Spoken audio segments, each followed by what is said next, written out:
அகர முதல எழுத்தெல்லாம் ஆதி பகவன் முதற்றே உலகு. சிவம் டிவி நேயர்கள் அனைவருக்கும் வணக்கம். நம்ம கடைசி எபிசோட கண்டினியூஷன்ஸ் பார்ப்போம். அதாவது கான்ஷியஸ்னஸ் பற்றி நம்ம பார்த்துருந்தோம். என்ன அப்படின்னா, நான் என்னுடைய செயல்கள் மேலே எனக்கு கவனம் இருக்குதா அப்படின்றது தான் கான்ஷியஸ்னஸ் அப்படின்றது பார்த்துருந்தோம். அதாவது நான் செய்கிற செயல்கள் எல்லாத்துலேயுமே என்னுடைய முழு கவனம் அதில் இருக்கா அப்படின்றது. உதாரணத்துக்கு நான் அமர்ந்துட்டுருக்கேன் அப்படின்னா, என்னுடைய சிட்டிங் பொசிஷன் இல்லையா, என்னுடைய கால்கள் எந்த இடத்துல இருக்குது, என்னுடைய கால்கள் தரையில் வந்து முழுசாக வந்து படர்ந்து இருக்கா, என்னுடைய கைகள் வந்து அழகாக வந்து அந்த ரெஸ்ட் ஆகிட்டுருக்கா, இது எல்லாமே எனக்கு புரியணும். என்னோட முதுகுத்தண்டு எந்த இடத்துல டச் ஆகிட்டுருக்கு, முதுகுத்தண்டு நேராக இருக்கா, நிமிர்ந்து உக்காஞ்சிட்ருக்கேனா அப்படின்றது தெரியணும். ஈவன் நான் கால் மேலே கால் போட்டுட்டு உக்காஞ்சிட்டு இருந்தனாலும் சரி, அது எனக்கு வந்து பெருசாக வந்து ஸ்ட்ரெயின் ஆகுதா அப்படின்றது நமக்கு புரியணும். அப்போது நம்ம வந்து சிட்டிங் பொசிஷனும் சரி, நம்மளுடைய ஸ்டாண்டிங் பொசிஷனும் சரி, நான் நின்றுட்டுருக்கேன் அப்படின்னா, நிற்கிற போது 2 கால்களும் தரையில் ஊனி நான் நிற்கிறேன்னா, இல்லை கால் மேலே கால் போட்டு நான் நின்றுட்டுருக்கேன்னா, இந்த மாதிரியான விஷயங்கள்லாம் நம்மளுக்கு வந்து கிளியராக தெரியும் பட்சத்தில் ஒரு பிரச்சனை இல்லை. அதெல்லாம் தெரிஞ்சிக்காமல் ஏதோ பேசிகிட்ருக்கோம், இல்லை டிவி பார்த்துட்ருக்கோம் அப்படின்னும் போது நம்மளுடைய கவனச்சிதறல்கள் அப்படின்வாங்க இல்லையா, இந்த கவனம் வந்து சிதறிச்சு அப்படின்னா, அப்போது நம்ம மேலே இருக்கிற கான்ஷியஸ்னஸ் போகும்போது உடலுக்கான அந்த ஒரு விஷயங்களை நம்ம மறந்துறதுனால ஓவர் த பீரியட், அதாவது உடனே இல்லாமல் ஓவர் த பீரியட் வந்து அது ஒரு சில ட்ரபிள் வந்து நம்மளுக்கு கொடுக்க ஆரம்பிக்குது. அப்போ தான் உடல் வந்து கவன ஈர்ப்பு தீர்மானம் அப்படின்ற ஒரு விஷயத்தை கொண்டு வருது. அதுதான் வந்து நோய்கள் அப்படின்னு சொல்லிட்டு சொல்லலாம். ரைட்டு. அப்போது உடலை அப்படி நம்ம கரெக்டாக கேர் எடுக்க ஆரம்பிச்சிட்டோம் அப்படின்னா, இந்த உடல் வந்து உங்களை வந்து அழகாக பார்த்துக்கும். ஸோ உன்னை நீ மதி, உடலை போற்று. ஸோ இந்த 2 விஷயத்தை எப்பயுமே ஞாபகம் வச்சுக்கோங்க. இந்த உடல் வந்து விசேஷம். இந்த உடல் விசேஷம்.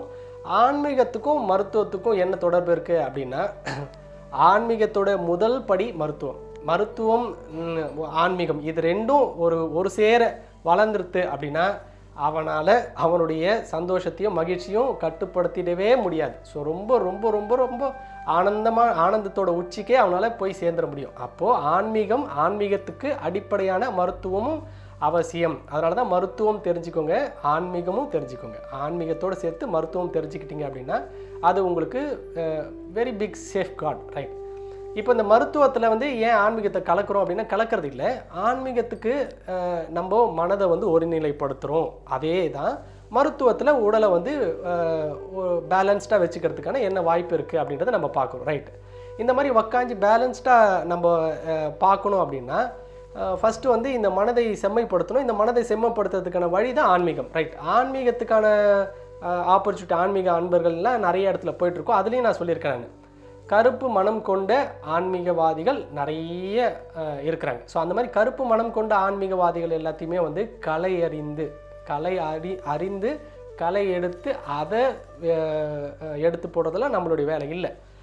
அப்போ நம்ம அவங்களுக்கு என்ன அதை மாதிரியான ஆட்கள்லாம் யார் அப்படின்றது தெரிஞ்சு நம்மளுடைய அப்ரோச்சபிலிட்டி கரெக்டாக இருக்கணும். ஸோ நம்மளுடைய அப்ரோச்சபிலிட்டி எப்படி இருக்கணும்னா, அந்த என்னுடைய கிராஜுவேஷன்ஸ்னு அடுத்த கட்டத்துக்கு என்னை கொண்டு போகணும்.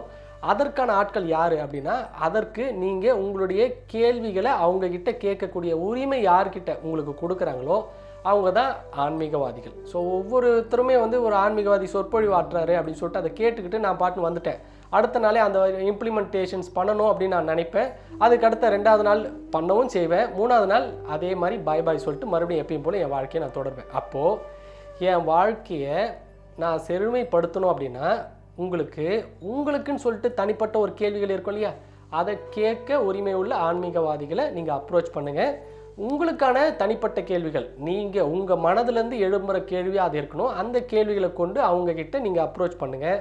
அதற்கான பயிற்சி வாங்குங்க, அது பண்ணுங்கள், அது தவறில்லை. அது ஒரு பக்கம். 2வது, உங்களுடைய வாழ்க்கையை ஆன்மீகம் பக்கம் திரும்புறதுக்கு முன்னாடியே மருத்துவம் ரீதியான சில பயிற்சிகள்லாம் நீங்கள் வந்து அறிஞ்சு அதையுமே நீங்கள் பண்ணலாம். நீங்கள் ஆன்மீகத்துக்கு போய் தான் நீங்கள் மெடிடேஷன்ஸ் பண்ணணும் அப்படின்றதெல்லாம் இல்லை. அதற்கான ஆப்பர்ச்சுனிட்டி இல்லை அப்படின்னாலும் எக்ஸசைஸ் நிறைய விஷயங்கள்லாம் நம்ம பார்க்குறோம் இல்லையா, அதில் எந்த எக்ஸசைஸ் உங்களுக்கு சூட்டபுளாக இருக்குது அப்படின்றத பாருங்கள். ஒன்று இல்லை, உங்களுக்கு எது சூட் ஆகும் அப்படின்றத பாருங்கள். இயற்கையாக நேச்சுரோபதியில் வந்து நிறையா யோகாசனம் சொல்கிறாங்க. யோகாசனம்னா தலையில் இருந்து காலை கொண்டு போய் போட்டுட்டு செய்யணும் அப்படின்ற அந்த மாதிரி ரொம்ப கஷ்டப்பட்டு அந்த யோகாசனம்லாம் செய்யணும் அப்படின்ற நெசசிட்டிலாம் இல்லை. உங்களுக்கு உங்கள் உடலுக்கு ஏற்ற மாதிரி எந்த யோகா உங்களுக்கு ஆப்ட் ஆகுது அப்படின்றத நீங்கள் தான் டிசைட் பண்ணணும். ஸோ அதற்கான பயிற்சி பெற்ற நிபுணத்துவம் வாய்ந்த யோகா ஆசிரியர்கிட்ட அணுகி நீங்கள் அதற்கான பயிற்சிகள் நீங்கள் வாங்கிக்கலாம். முடிந்தால் சிவம் டிவி வழியாக நீங்கள் ஃப்யூச்சரில் யோகாசனம் பற்றின சில நிகழ்ச்சிகளையும் கொண்டு வரதுக்கான வாய்ப்புகளை சிவம் டிவி வந்து உங்களுக்கு வழங்கணும் அப்படின்னு சொல்லிட்டு நான் ரெக்வஸ்ட் வச்சுக்கிறேன் இதன் மூலிமா. ஸோ யோகாசனம் செய்யலாம் 2.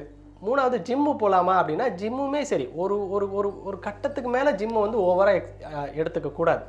நான் ரொம்ப மசில்ஸ் எல்லாமே நான் ஃபிட் ஆக்குறேன்னு சொல்லிட்டு உங்களுடைய கெப்பாசிட்டியை தாண்டி அதிகமாக நீங்கள் உடற்பயிற்சி செய்கிறதுன்றது ஆபத்து. அதுவுமே வந்து தவறு. தேவையான அளவுக்கு நீங்கள் உடற்பயிற்சி செய்யலாம் இல்லையா.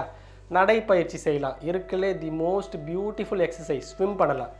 எனக்கு அதற்கான வாய்ப்பு இல்லை, ரைட்டு, ஒரு பாட்டு ஒன்று போடுங்க, நல்லா ஸ்வெட் ஆகிற அளவுக்கு நல்லா டான்ஸ் ஆடுங்க. இருக்கலே அருமையான எக்ஸசைஸ் மனதுக்கும் உடலுக்கும். அவ்வளோதான், இது போதும். ஸோ இந்த மாதிரி உங்கள் உடல் சார்ந்த தேவைகள் என்ன அப்படின்னா எக்ஸசைஸ்.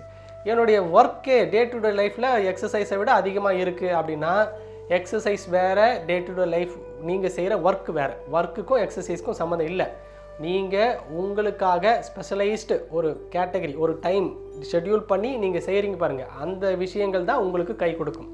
நீங்கள் எப்பயும் செய்கிற மாதிரி வேலைகள் எல்லாம் எக்ஸசைஸில் கணக்கில் வருமானா அதெல்லாம் கணக்கில் வராது. ஸோ எக்ஸசைஸ் வேறு, வேலைகள் வேறு. என்னோடய வேலைகள் அதிகமாக காலையிலேருந்தே இருக்குது, அதுவே நான் எக்ஸசைஸ் மாதிரி தான் பண்ணுறேனே அப்படின்னா அப்படிலாம் கிடையாது. எக்ஸசைஸ்ன்றது ஒரு தவம். ஸோ அது மாதிரி ஒவ்வொரு விஷயத்தையுமே நீங்கள் பார்த்து நீங்கள் செய்ய ஆரம்பிச்சிட்டிங்க அப்படின்னா ரைட்டு. ஏன்னா நீங்கள் ஒர்க் பண்ணும்போது நீங்கள் எந்த மாதிரியான மென்டாலிட்டியில் இருப்பீங்கன்றது தெரியாது. பட் எக்ஸசைஸ் பண்ணும்போது மட்டும் நீங்கள் எந்த மாதிரியான மென்டாலிட்டிக்கு மாறிடுவீங்க, உடல் சார்ந்த உங்களுடைய எண்ணங்கள் வந்து மேலோங்கும். அதனால தான் எக்ஸசைஸ்க்குன்னு கொடுக்குற ஷெட்யூல் வந்து தனி அப்படின்றத நம்ம பார்க்கணும். நான் இப்போ எக்ஸசைஸ் பண்ணுறேன், எனக்கு நல்லா ஆகுது அப்படின்ற ஒரு நல்ல எண்ணத்தை வந்து நீங்கள் இன்டியூஸ் பண்ணுறீங்க இல்லையா, that is most important. So அதனால் நீங்கள் எக்ஸசைஸ்க்குன்னு சொல்லிட்டு ஒரு ஷெட்யூலை வகுத்து அந்த நேரத்தில் நீங்கள் எக்ஸசைஸ் பண்ணுறது நல்லது. Any kind of exercise. நான் ஏற்கனவே சொன்ன மாதிரி yoga or asanas or exercise orient, அதாவது புல்லிங், எனிதிங். ஸோ இல்லை ஜாகிங்கு, இல்லை வாக்கிங்கு, இல்லை ஸ்விம்மிங்கு, இல்லை டான்ஸிங்கு, வாட் எவர், எந்த விஷயங்கள் உங்களுக்கு ஆப்டாக இருக்குது அப்படின்றத பார்த்து நீங்கள் அதை எடுத்துக்கோங்க. இது பண்ணுங்கள், இதுதான் நல்லது, அது பண்ணக்கூடாதாச்சே அப்படின்னு சொல்லிட்டு தேவையில்லாத ஆட்கள் கிட்டேயோ இல்லை அனுபவம் இல்லாத ஒரு ஆட்கள் கிட்டேயோ நீங்கள் உங்களுடைய எக்ஸ்பீரியன்ஸை ஷேர் பண்ணி நெகட்டிவ் கமெண்ட்டை நீங்கள் வாங்காதீங்க. அதற்கான முறையான ஆட்கள் யாருன்றதை பார்த்து அங்கே நீங்கள் கேட்கலாம். இல்லை உங்கள் உடலுக்கு அது எந்த விதத்துலையுமே தீங்கு செய்யலை, நல்லா இருக்குது, முன்னை விட கம்ஃபர்டபுளாக இருக்கேன் அப்படின்னா தட் இஸ் உங்களுக்கு ஆப்டான எக்ஸசைஸு அப்படின்றத நீங்கள் தீர்மானம் பண்ணிக்கலாம். ரைட்டு. மூச்சு பயிற்சியுமே சரி, ஏதோ ஒரு இடத்துல நீங்கள் பார்த்துட்டீங்க, நாடி சுத்தி அப்படின்னு சொல்லிட்டு ஒரு விஷயத்த சொல்லி கொடுத்துட்டாங்க, அது நல்லது அப்படின்னு சொல்லிட்டு நீங்கள் பண்ண ஆரம்பிச்சிட்டிங்க அப்படின்னா அதுவுமே தவறு. மூச்சு அப்படின்றது சரகம் அப்படின்னு சொல்லிட்டு ஒரு தனி பயிற்சி, சரக கலை அப்படின்வாங்க, அது ஒரு கலை. இந்த மூச்சு சரக கலையை வந்து அந்த சரக கலையில் எக்ஸ்பர்ட் அப்படின்வாங்களே, அந்த மாதிரி எக்ஸ்பர்ட்லாம் இப்போ இல்லை. அந்த மாதிரி எக்ஸ்பர்ட் சொல்லி தராத விஷயங்களை நீங்களே சாதாரண ஆட்கள் சொல்லி தந்து அதை நீங்கள் உபயோகப்படுத்தி நீங்கள் உங்களை ஒரு பிரச்சனைக்குள்ளே ஆழ்த்திடாதீங்க. ஏன்னா சுவாசம் அப்படின்றது தானாக இயல்பாக நடக்கிற ஒரு விஷயம். அதை நீங்கள் மாற்றி பண்ணும்போது நன்மையும் கிடைக்கலாம், தீமையும் கிடைக்கலாம். அதனால் இது நல்லது அப்படின்னு சொல்லிட்டு நீங்கள் பாட்டுன்னு அவங்க யார் என்ன சொன்னாலும் அப்படியே கண்ணை மூடிட்டு அந்த விஷயத்தை நீங்கள் தயவு செஞ்சிட வேண்டாம். ஸோ அது சரகம்ன்றது ஒரு கலை. மூச்சு பயிற்சி வந்து இயல்பாக இது எல்லாமே செய்யலாம், நல்லது தான் அப்படின்ற மாதிரி செஞ்சவங்கள நீங்கள் கவனிங்க. அதுதான் நான் சொல்கிறேன். ஒவ்வொரு விஷயத்தையும் நிறைய பேர் சொல்லுவாங்க, நிறைய பேர் வந்து உங்களுக்கு கைட் பண்ணுவாங்க. கைட் பண்ணவங்களையும் சொன்னவங்களையும் நீங்கள் கவனிச்சிங்க அப்படின்னா அவனுக்கு ஏற்பட்டிருக்க நன்மைகள் எந்த அளவுக்கு இருக்குது, இல்லை அவனுக்கு நன்மை ஏற்படலை, இல்லை அவனுக்கு பாதிப்படைஞ்சிருக்கு, இது மூணுமே உங்களுக்கு தெளிவாக தெரியும் அப்படின்னா அவனை நீங்கள் ஃபாலோ பண்ணுங்கள். ஸோ அந்த மாதிரி தெரியாமல் நீங்கள் பாட்டுன்னு அவனை ஃபாலோ பண்ணி அவன் சொல்லிட்டான் அப்படின்றதுனால அதை நீங்கள் கண்மூடித்தனமாக நீங்கள் பண்ணுறது அப்படின்றது எந்த விதத்துலையுமே அது நியாயம் இல்லை. அதனால் மூச்சு பயிற்சி அப்படின்றது ரொம்ப ரொம்ப ரொம்ப இம்பார்ட்டன்ட். ஏன்னா மூச்சு இயல்பாக போயிட்டு வர ஒரு விஷயத்தை நீங்கள் மாற்றி அமைக்கிறீங்க. அந்த மாதிரி மாற்றி அமைக்கும் போது பல பிரச்சனைகள் வரத்துக்கான வாய்ப்புகள் இருக்குது. அதனால் மூச்சு பயிற்சி அப்படின்றது முறையான ஒரு குருவை ஒரு வழிகாட்டுதலின் பேரில் மட்டும்தான் நீங்கள் மூச்சு பயிற்சியை மேற்கொள்ளணும். ரைட்டு. ஸோ இந்த மூச்சு பயிற்சி இல்லை எக்ஸசைஸ் இந்த விஷயங்களை நீங்கள் வந்து முறைப்படுத்துகிறீங்க அப்படின்னும் போது உங்களுடைய வாழ்க்கையில் ஏற்கனவே இருந்த சில பிரச்சனைகள் இல்லை இதுக்கு மேலே வந்து இது வரைக்கும் பிரச்சனை இல்லை, இனிமேல் பிரச்சனை வரக்கூடாது அப்படின்னா இதற்கான பெரிய சொல்யூஷனாக நான் சொன்ன இந்த 2 விஷயங்கள் ரொம்ப ரொம்ப ரொம்ப இம்பார்ட்டன்ட். அடுத்து தூக்கத்தை பொறுத்த வரைக்கும் இயற்கையை ஒட்டினதாக இருக்கணும் அப்படின்னு நம்ம பார்த்துருந்தோம். பகலாயிடுத்து அப்படின்னா தூக்கத்தை நம்ம தடை செய்யணும். இல்லை வேறு வழியே இல்லை அப்படின்னா அந்த தூக்கத்தை முறைப்படுத்தி அதை வந்து ஷெட்யூல் பண்ணணும் அப்படின்றதே நம்ம பார்த்துருந்தோம். உணவு அப்படின்னா உணவுக்கான டைம், ஷெட்யூல்டு டைம் அப்படின்ற ஒன்று என்ன அப்படின்னா, இந்த மாதிரி உணவு வந்து பசி எடுக்கணும், பசி எடுக்கிற நேரத்தில் நம்ம வந்து உணவை எடுக்கணும். ஸோ இந்த பசி எடுக்கணும் அப்படின்னா அதற்கு சில விஷயங்கள்லாம் நம்ம மாற்றணும் அப்படின்னு சொல்லி பார்த்துருந்தோம்னா, உதாரணத்துக்கு வந்து நைட் ஷிஃப்ட் பண்ணுறவங்களுக்கு பசியோடைய தன்மை வந்து மாறுச்சு அப்படின்னா காலையில் ஆயிடுச்சுன்னா சாப்பிடணுமேன்னு கட்டாயத்தின் பேரில் போய் சாப்பிடக்கூடாது. ஸோ இந்த தன்மை மாறுது அப்படின்னா அதற்கேற்ற போல தான் நம்ம வந்து ரெஸ்பாண்ட் பண்ணணும். அப்போ தான் உடலுக்கு ஏற்ற மாதிரியான ரெஸ்பாண்டு நம்ம பண்ணுறோம், உடல் வந்து உங்களோட ஒத்துழைப்பை கொள்ளும்.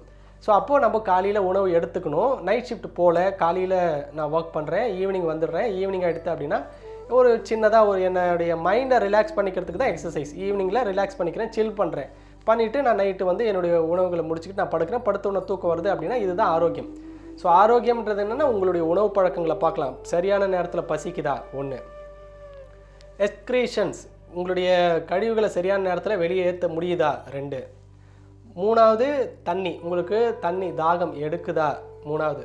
4வது நீங்கள் நல்லா தூங்குறீங்களா, நல்லா படுத்தோம்னா இயல்பாக உங்களுக்கு தூக்கம் வருதா, 4. இந்த 4 வேலைகளும் கரெக்டாக நடந்தது அப்படின்னா உங்களுடைய உணர்வுகள் தெளிவாக இருக்கும். அதற்கப்புறமே உணர்வுகள் வழியாக ஏற்படுற மேலோங்கிற உணர்ச்சிகளும் உங்களுடைய கண்ட்ரோலில் இருக்கும். இந்த 4 முறை கரெக்டாக இல்லை அப்படின்னா எனி ட்ரெடிஷ்னல் மருத்துவர்களை, பாரம்பரிய மருத்துவர்களை, முறையான எக்ஸ்பீரியன்ஸ்டு மருத்துவர்களை அணுகி அதை நீங்கள் அவங்களுடைய ஹெல்ப்போடு நீங்கள் சரிப்படுத்திக்கலாம். இல்லையா, நான் சொன்ன விஷயங்களை நீங்கள் கடைப்பிடுங்க. உங்களை நீங்கள் கவனிங்க, உங்களை நீங்கள் ஆராய்ச்சி செய்யுங்க, உங்களுடைய மனதின் போக்கை ஆராய்ங்க. இதில் எந்த இடத்துல நான் தவறு செய்கிறேன் அப்படின்றது தெரிஞ்சுக்கோங்க, அதை முறைப்படுத்துங்க. குற்ற உணர்வுக்குள்ளே போகாதீங்க. தேவையில்லாத ஆட்கள் கிட்ட இந்த விஷயங்களை பற்றி டிஸ்கஸ் பண்ணாதீங்க. பண்ணாமல் உங்களை நீங்களே ஆராய்ந்து எதை சரிப்படுத்தணும் அப்படின்னு உங்களுக்கு தெரியுதோ அதை சரிப்படுத்துங்க.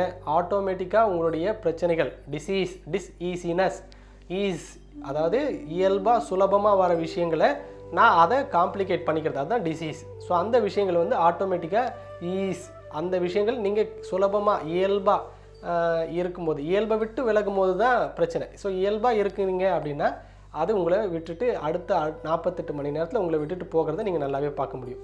ஸோ இல்லை அப்படின்னா ஒரு நல்ல மருத்துவர் அணுகி பிரச்சனைகள் பெருசாக இருக்குது அப்படின்னா அதுக்கான சொல்யூஷன்ஸ் நீங்கள் எடுத்துக்கலாம். ரைட்டு.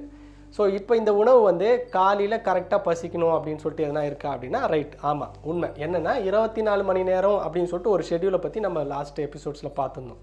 ஸோ இதில் ட்ரெடிஷ்னல் மருத்துவர்களை பொறுத்த வரைக்கும் எவ்ரி 2 hours எந்த ஒரு 2 மணி நேரமும் ஒரு ஆர்கன் மற்ற ஆர்கனுக்கு தன்னுடைய எனர்ஜி சுழற்சி முறையை வந்து மாற்றிக்கொள்கிறது அப்படின்ற விஷயங்களை அதை ரொம்பவே வந்து ட்ரெடிஷ்னல் மருத்துவம் வந்து நம்பப்படுது. அதை நிறைய சக்சீடும் பண்ணியிருக்கு. அது உண்மை தான் அப்படின்ட்டு நிறைய சக்சீடும் பண்ணியிருக்கு. ஸோ அந்த வகையில் காலையில் இருந்து நைட்டு வரைக்குமே, அதாவது ஒரு ஷிஃப்ட்டுன்னு இல்லையா, ஒரு full round 24 hours every 2 hours நம்மளுடைய எனர்ஜி பேட்டர்ன்ஸ் வந்து மாறிக்கிட்டே இருக்குது. ஒவ்வொரு ஆர்கனுமே தன்னுடைய எனர்ஜி பேட்டர்னை மாற்றிக்கொள்ளுது. பர்டிகுலர் அந்த ஒரு 2 hours இருக்கிற அந்த ஒரு ஆர்கன் வந்து தன்னுடைய எனர்ஜியோடைய சஃபிஷியன்சி எக்ஸஸாக இருந்தாலும் இல்லை கம்மியாக இருந்தாலும் அதுக்கான ரியாக்ஷன்ஸ் அது கொடுக்குது. Every 2 hours 24 hours. So 24 hours divided by 2 அப்படின்னா 12. ஸோ இதை வந்து மேஜர் ஆர்கன்ஸ்னுவாங்க, ராஜ உறுப்புகள். ஸோ நம்ம உடம்புல ராஜ உறுப்புகள் அது என்னென்னன்றது அடுத்தடுத்து வர எபிசோட்ஸில் பார்ப்போம்.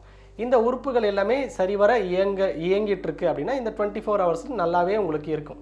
இந்த 24 hours ஏதாவது எனி 2 hours ஏதாவது ஒரு பிரச்சனைகள் வருது அப்படின்னா அந்த பர்டிகுலர் அந்த டைம் டியூரேஷன்ஸில் இருக்கிற அந்த ஆர்கனில் ஏதோ ஒரு பிரச்சனை இருக்குது அப்படின்றத அந்த ட்ரெடிஷ்னல் மருத்துவர் வந்து கண்டறிந்து அதற்கான உங்களுக்கு ஹெல்ப்பும் பண்ணலாம். இல்லை இது மட்டும்தான் காரணமானா இதுவும் காரணம், இதோடு சேர்ந்து பல காரணங்கள் இருக்கலாம். அதனால தான் இந்த 24 மணி நேரத்தை நான் ஷெட்யூல் பண்ணும்போது என்ன நான் முறைப்படுத்தி ஷெட்யூல் பண்ணிக்கணும், என்ன நான் சரியாக வச்சுருக்கணும். அப்போ காலையில் எழுந்திருக்கிறதுல இருந்து நைட்டு தூங்குற வரைக்கும் என்னுடைய ஷெட்யூல் எப்படி இருக்கணும், ப்ராப்பராக இருக்கணும். அதனால தான் காலையில் எழுந்துறீங்க அந்த இடத்துல இருக்கிற அந்த 2 மணி நேரம் அப்படின்றது காலையில், அதாவது பிரம்ம முகூர்த்தம் 3 to 5, இந்த 2 மணி நேரம் அப்படின்றது நம்மளுடைய நுரையீரல் அதற்கான சக்தி ஓட்டத்தை வந்து அதிகமாக வச்சிட்ருக்கு அப்படின்றத இந்த ட்ரெடிஷ்னல் மருத்துவர்களுடைய கூற்று. ஸோ அந்த மாதிரி 2 மணி நேரத்தில் நான் முழிச்சுக்கிட்டு அதற்கான ஆக்டிவிட்டீஸ் பண்ணும்போது அது துரிதமாக வேலை செய்யுது, அது நல்லா இருக்குது அப்படின்றத அவங்க வந்து நமக்கு வந்து கைட் பண்ணுறாங்க. ஸோ அந்த ஒரு காரணத்தினால காலையில் எழுந்திருக்கிறது நல்லது. ரைட். மீதி வர விஷயங்கள் எல்லாத்தையுமே அடுத்தடுத்து வர எபிசோட்ஸில் பார்ப்போம். இது வரைக்கும் இந்த உரையை வந்து ரொம்ப பணிவோடவும் ரொம்ப கனிவோடவும் கேட்ட அனைத்து நேயர்களுக்கும் நன்றி, வணக்கம்.